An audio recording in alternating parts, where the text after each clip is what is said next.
చాలామంది మగవాళ్ళలో టెస్టిస్‌లో pain, swelling ఉండి అంటే టెస్టిస్‌లో వాపు, నొప్పి ఉండి దానివల్ల ఈ టెస్టిస్ డ్యామేజ్ అయిపోయిద్ది. ఆ ప్రాబ్లమ్‌ని ఎపిడైడిమైటిస్ లేదా ఎపిడైడిమో ఆర్కైటిస్ అంటారు. సో, ఈ ఎపిడైడిమైటిస్ లేదా ఎపిడైడిమో ఆర్కైటిస్ లాంటి ఇన్ఫెక్షన్స్ టెస్టిస్‌లో రావటానికి ముఖ్యమైన కారణము ఒకటి ఇన్ఫెక్షన్స్ అండ్ రెండొచ్చేసి డయాబెటిస్ అంటే షుగర్ ప్రాబ్లము అండ్ ఇంకొకటి ఎవరైతే సెక్షువల్‌గా ఎక్కువ మందితో సెక్స్‌లో కలుస్తారో ఈ మల్టిపుల్ సెక్షువల్ పార్ట్నర్స్‌తో ప్రొటెక్షన్ లేకుండా సెక్స్‌లో కలిసిన చాలామందిలో ఈ టెస్టిస్‌లో పెయిన్ అనేది వచ్చి దానివల్ల ఎపిడైడిమైటిస్ లేదా ఎపిడైడిమో ఆర్కైటిస్ లాంటి ఇన్ఫెక్షన్ రావడం అనేది జరిగిద్ది.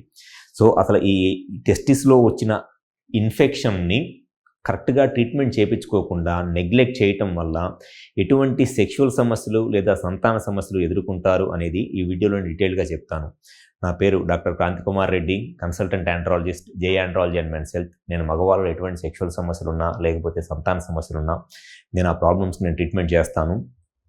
చాలామంది మగవాళ్ళలో ఈ టెస్టిస్‌లో ఉన్న ఎపిడైడిమిస్ అనే పార్ట్‌కి ఇన్ఫెక్షన్ వచ్చి దానివల్ల టెస్టిస్‌లో పెయిన్ వస్తది. అండ్ కొంతమందిలో ఓన్లీ ఈ ఎపిడైడిమిస్‌లోనే కాకుండా టెస్టిస్‌కి కూడా ఇన్ఫెక్షన్ వచ్చిద్ది. ఓన్లీ ఎపిడైడిమిస్‌లో ఇన్ఫెక్షన్ ఉంటే దాన్ని ఎపిడైడిమైటిస్ అంటారు.